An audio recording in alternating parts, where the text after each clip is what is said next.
ሰላም ጤና ይስጥልን የጣና ቲቪ ተከታታይ ቤተሰቦቻችን ነው። ሰዓቱን የጣቢያችን ዜና መረጃና ዜና ትንታኔዎችን ይዘንላችሁ ቀርበናል። አክብሮታዊ ግብዣችንን እያስቀደምን በቅድሚያም አቤቶቹን እናቀርብላችኋለን። በፋኖ ኃይሎችና በአገዛዙ ጦር መካከል የሚካሄደው ውጊያ ዛሬም ተጠናክሮ እንደቀጠለ ነው። በተለይም በጎንደርና በወሎ ቤተ አማራ አዳዲስ የውጊያ ግንባሮች ሲከፈቱ በራያ ቀጠናዎች ወታደራዊ ውጥረቱ በከፍተኛ ሁኔታ መጨመሩ ታውቋል። በጎንደር የአየር መቃወሚያው በፋኖ ኃይሎች ሲመታ በወሎ ቤተ አማራ ከ5 በላይ አውደ ውጊያዎች ውለዋል። ቀዳሚ ግንባር መረጃዎቻችን ናቸው። በኦህዴድ ብልጽግና የበላይነት የሚመራው የምክክር ጉባኤ በአዲስ አበባ ጉዳይ የያዘውን ጽንፈኛ አቋም ተከትሎ በአገዛዙ የጸጥታ ተቋማት አመራሮችና አባላት ላይ ከፍተኛ ልዩነት መፍጠሩ ተሰማም። የአገዛዙ አገልጋይ የሆኑ የተለያዩ ብሔር ተወላጆች ጭምር በጉዳዩ ላይ ከፍተኛ የሀሳብ ልዩነት እያሳዩ መሆኑን ምንጮች ጠቁመዋል። በዝርዝር ይደመጣል። በጉራጌ ዞን የተጣለው ኮማንድ ፖስት በአበሽጌና አካባቢው ሰላም ማስፈን አለመቻሉንና ጥቃቶችን ማቆም እንዳልቻለ ጎጎት ፓርቲ ገለጸ። የችግሩ አድማስና ተያያዥነት ሲታይ ጉዳዩ ፖለቲካዊና የጸጥታ አሻጥር እንዳለበት ከፍተኛ ጥርጣሬ ያጭራል ብሏል። ሌላኛው መረጃችን ነው። ጎረቤት ሀገር ሶማሊያ በተስፋና ስጋት መካከል ትገኛለች።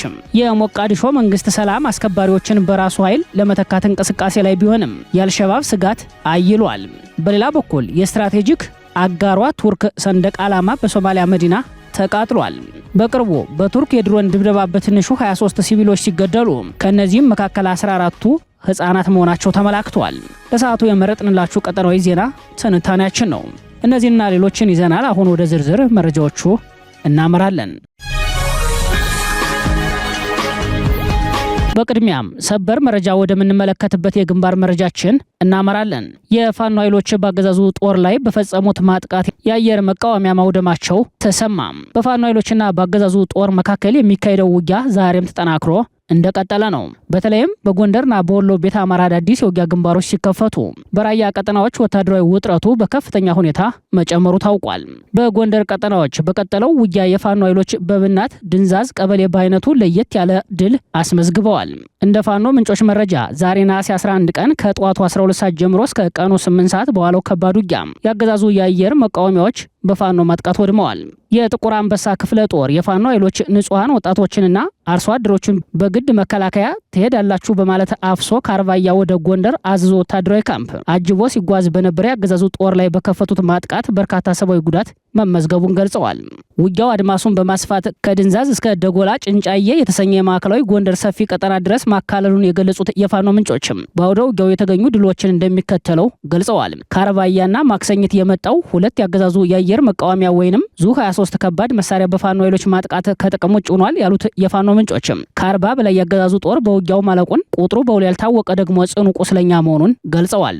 የፋኖ ኃይሎች በየጊዜው በሚያደርጉት ስልታዊ ማጥቃት፣ ጸረ ማጥቃትና የደፈጣ ውጊያ በአገዛዙ ላይ የሚደርሰው ወታደራዊ ኪሳራ በእጥፍ በመጨመር ላይ ሲሆን በተለይም የብልጽግና ሰራዊት ለውጊያ ድጋፍ አገልግሎት በአመዛኙ ጥቅም ላይ እየዋለ የሚገኘው ዙ 23 የአየር መቃወሚያ በተለያዩ ግንባሮች በፋኖ ኃይሎች በመውደም ላይ ይገኛል። ይህ የአየር መቃወሚያ ዙ 23 በቀደመ የግዥ ዋጋው ከ289,000 እስከ 300,000 የአሜሪካ ዶላር እንደሚገዛ ይፋዊ መረጃዎች ያመላክታሉ።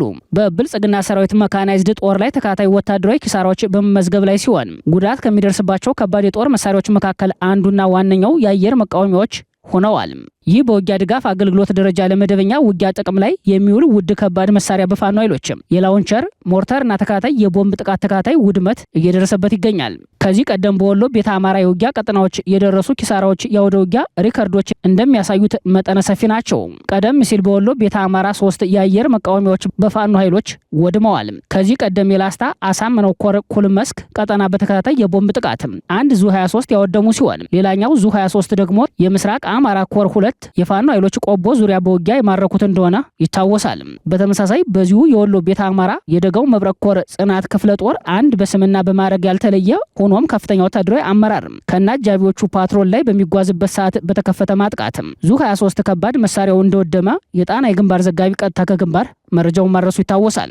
ሌላኛው ዙ 23 የወደመበት የአውደ ውጊያ ቦታና ቀን ደግሞ ታህሳስ 25 ቀን 2018 ዓ.ም ከወልዲያ ጥቁር ውሃ በቅርብ ርቀት ቃሊም መገንጣይ አካባቢ ልዩ ቦታው ዘንዶ ጅረት ተብሎ በሚጠራው አካባቢ የሚኒሊክ ዕዝ ምስራቅ አማራ ኮር አንድ አሳምነው ክፍለ ጦርና የዞብል አምባ ክፍለ ጦር ቃኝ የፋኖ ኃይሎች በፈጸሙት የላውንቸር ጥቃት ነው። በዚህም የብልጽግናው አገዛዝ በወሎ ቤተ አማራ ቀጠናዎች ብቻ በአጭር ጊዜ 3 ዙ 23 ወይንም የአየር መቃወሚያ ወድሞበታል።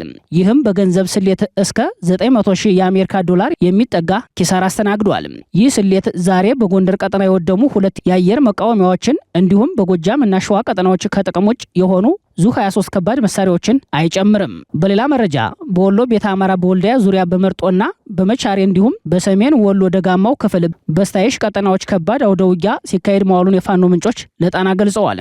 በወሎ ቤተ አማራ ከራያ ቆቦ እስከ ኮምቦልቻ ከላስታ እስከ ወግዲ ድረስ ከባድ ውጥረት ከነገሰ ሰነባብቷል የሚሉት የፋኖ ምንጮችም ዛሬ ነሐሴ 11 ቀን በወልዲያ ዙሪያ ከባድ ጥቃት መክፈታቸውን ይህን ተከትሎም በወልዲያ መቻሬ መርጦና በወልዲያ ዙሪያ ቀኑን ሙሉ የዋለ ውጊያ መካሄዱን አረጋግጠዋል።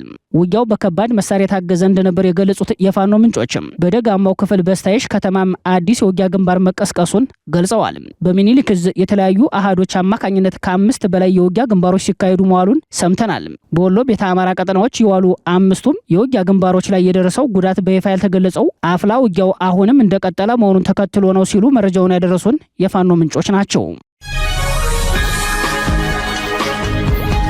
በኦህዴድ ብልጽግና የበላይነት የሚመራው የምክክር ጉባኤ ባገዛዙ የጸጥታ ተቋማት አመራሮችና አባላት ላይ ከፍተኛ ልዩነት መፍጠሩ ተሰማም። ኦህዴድ ብልጽግና የምክክር ጉባኤውን ለራሱ ቡድናዊ መጠቀሚያ እያደረገው መሆኑን ተከትሎ በጸጥታ ተቋማት ያሉ ያገዛዙ አገልጋይ የሆኑ የተለያዩ ብሔር ተወላጆች ጭምር በጉዳዩ ላይ ከፍተኛ የሀሳብ ልዩነት እያሳዩ መሆኑን ምንጮች ጠቁመዋል። ይህ የበርካቶች ስጋት ነው የሚሉት ምንጮችም አገዛዙ ምክክር ብሎ የቡድን ጥቅምና ስልጣን አስጠብቃለሁ በማለቱ የራሱን አገልጋዮች ጭምር አስቆጥቷል። በተለይም የስሜት የጸጥታ ኃይሉ መድረሱ አገዛዙን ያስደነገጠ ጉዳይ መሆኑን ሰምተናል።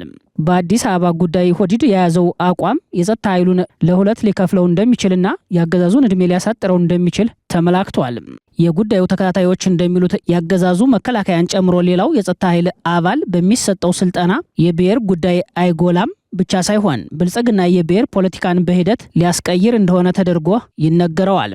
በስልጠናም ሆነ በሌሎች አጋጣሚዎች የጸጥታ ኃይሉ የብሔር ጉዳይ እንዲያነሳ የማይበረታታ ሆኖ እያለ አዲስ አበባን ለመዋጥ የሚደረገው የኦህዴድ እንቅስቃሴ ሰራዊቱን ጭምር ወደ ቁጣ የሚወስደው እንደሆነ ይገልጻሉ። አገዛዙ በሰራዊቱ ውስጥ የብሔር ፖለቲካን ተጸየፍ እያለ አዲስ አበባ የኦሮሞ ብቻ ነች የሚል አቋም ማራመዱ ከኦሮሞ ተወላጅ ውጭ የሆኑ ወታደራዊ መኮንኖችን ጨምሮ ሌሎችን የበታች አገልጋዮች ወደ ቁጣ የሚወስድ እንደሆነ ተገልጿል። በተለይም የሚሉት የጉዳዩ ተካታዮች ያገዛዙ አገልጋይ የሆኑ የጸጥታ አካላት ወኪሎችና በምክክሩ ተሳትፈው በስልጠና ከሚባሉት በተቃራኒ አዲስ አበባን ልጠቅልል ብሎ የተነሳው አገዛዝ እውነተኛ የፖለቲካ ባህሪ ያዩት በመሆኑ በተራዛሚ ጦርነት የተሰላቸው ሰራዊት ወደ አመጽ ሊሄድ እንደሚችል ጠቁመዋል።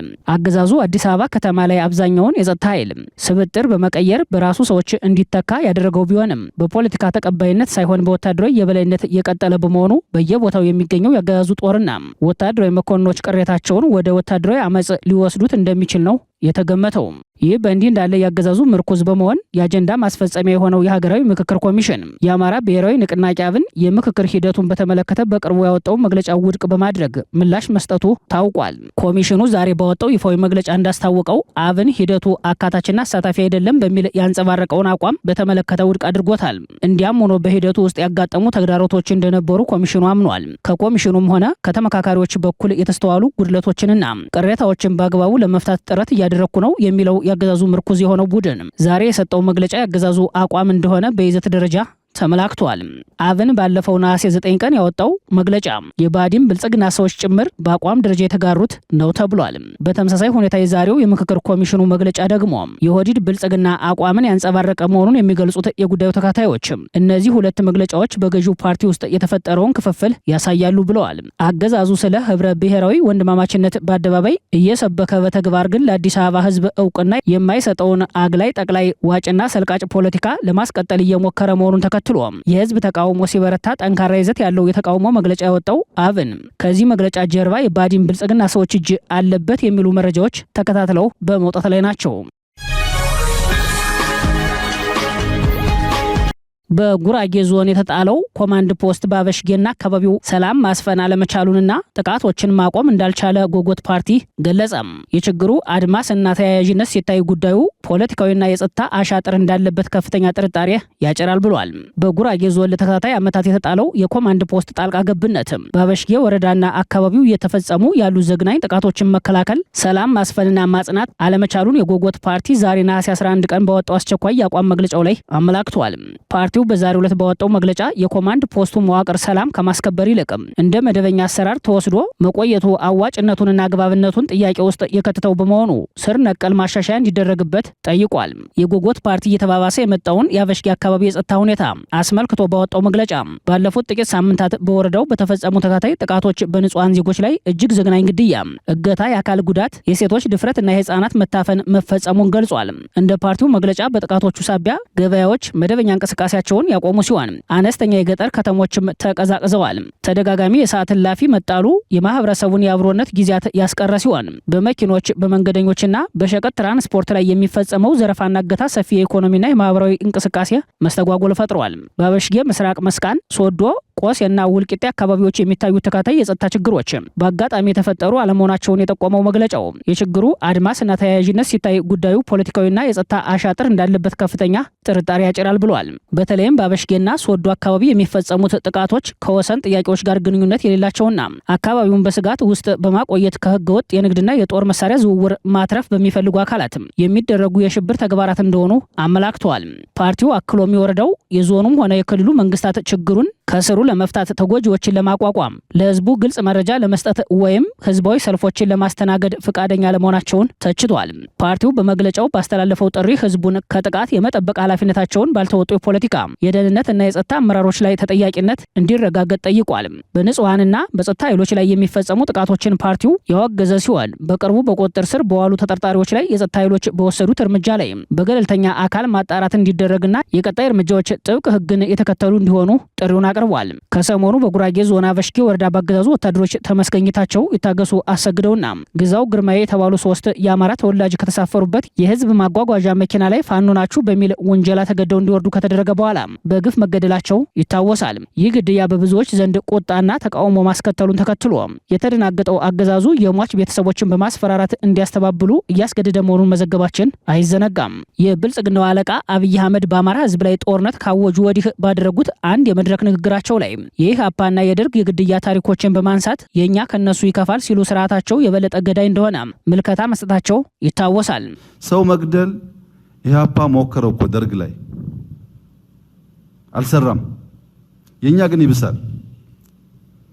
የኛ ይብሳል። በብዙ ቁጥር ተባስቶ ነው ምላሽ የሚሰጠው። ጥሩ ስለማይሆን ከደርግም በከፋ ሁኔታ እንገላለን ሲሉ ማስጠንቀቂያ ሰጥተው የነበሩት ያገዛዙ ቁንጮ አሁን ስርዓታቸው የዕለት ኑሯቸውን ለመደጎም ከቦታ ቦታ በሚንቀሳቀሱ የአማራ ንጹሃን ላይ የደርግን የቀይ ሽብር ዘመን የሚያስታውስ እርምጃ በይፋ በመውሰድ ላይ መሆኑ በመታየት ላይ ነው። ለጉራጌ ህዝብ መብት መከበር የሚታገለው ጎጎት የተሰኘው የፖለቲካ ፓርቲ ዛሬ ባወጣው መግለጫ በጉራጌ ዞን የተጣለው ኮማንድ ፖስት በአበሽጌና አካባቢው ሰላም ማስፈን አለመቻሉንና ጥቃቶችን ማቆም እንዳልቻለ ያሳያል። በተለይም የችግሩ አድማስና ተያያዥነት ሲታይ ጉዳዩ ፖለቲካዊና የጸጥታ አሻጥር እንዳለበት ከፍተኛ ጥርጣሬ ያጭራል ያለበት የመግለጫው ክፍል በጉራጌ ዞንና በማዕከላዊ ኢትዮጵያ ክፍሎች አገዛዙ የሚፈጽማቸው ግድያዎች የተጠኑ መሆናቸውን ያመላከተ ነው ተብሏል። መሰል የዘፈቀደ ግድያዎች ባለፉት 8 ዓመታት ተጠናክረው የቀጠሉ ቢሆንም ይሄኛው የተለየ የሚያደርገው አንጻራዊ ሰላም በሚታይበት የማዕከላዊ ኢትዮጵያ ክፍል የተፈጸመ መሆኑ ነው። ፖለቲከኞችን በማሰር የሚቆም ትግል አይኖርም ሲል የኢትዮጵያ ህዝባዊ አብዮታዊ ፓርቲ ኢህአፓ አሳወቀም።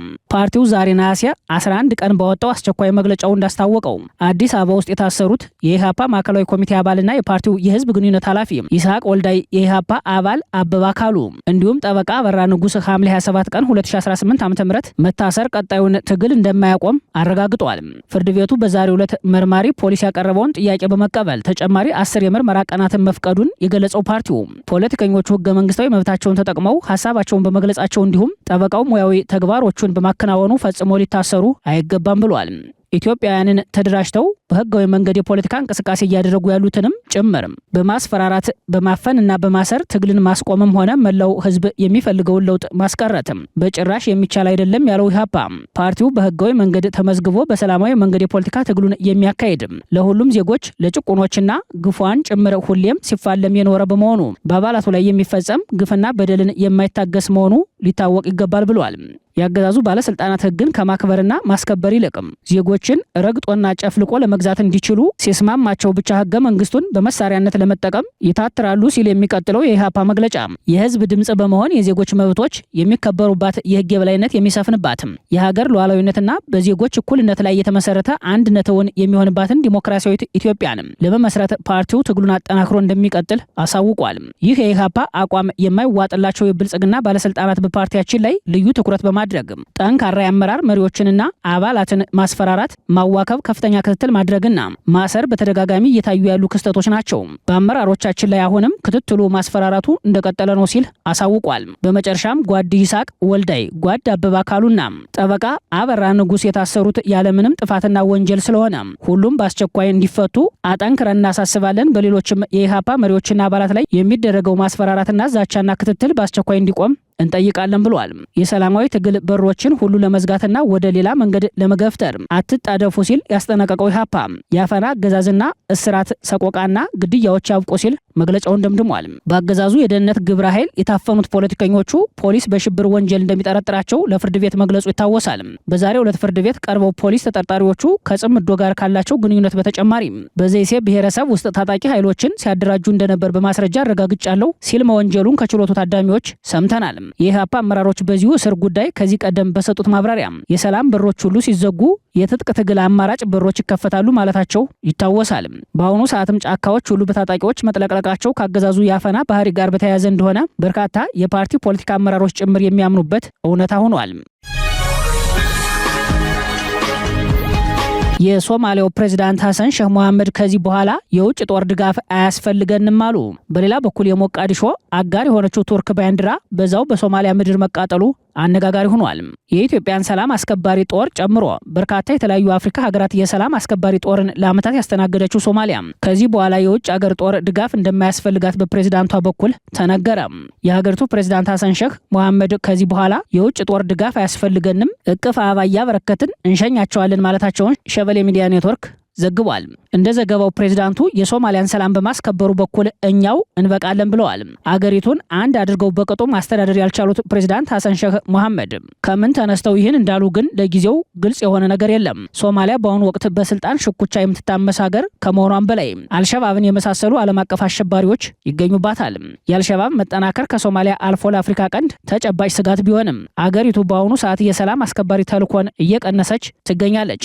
20 ዓመታት ለሚሆን ጊዜ በሶማሊያ ሰላም ማስከበር ተልኮ ውስጥ የቆየው የአፍሪካ ህብረት የሰላም አስከባሪ ጦር ከተወሰኑ ዓመታት ወዲህ በበጀት እጥረት ችግር ውስጥ የወደቀ ሲሆን ዋና የበጀቱ ምንጭ የሆነችው አሜሪካን በቅርቡ በበጀቱ ጉዳይ የለሁበትም ማለቷ የአፍሪካ ህብረትን የሶማሊያ ሰላም ማስከበር ተልኮ ቅርቃር ውስጥ ከቶታል ተብሏል። በዚህ አሳሳቢ ጊዜ የሀገሪቱ ፕሬዝዳንት ድንገት ብድግ ብለው ከዚህ በኋላ የውጭ ጦር አያስፈልገንም፣ እቅፍ አበባ አሳቅፈን እንሸኛቸዋለን ማለታቸው አነጋጋሪ ሆኗል። ይህ በእንዲህ እንዳለ የሶማሊያ ዋና አጋር የሆነችው ቱርክ ባለፉት 3 ዓመታት በሶማሊያ ያላት ሚናና ተጽዕኖ በእጅጉ ጨምሯል።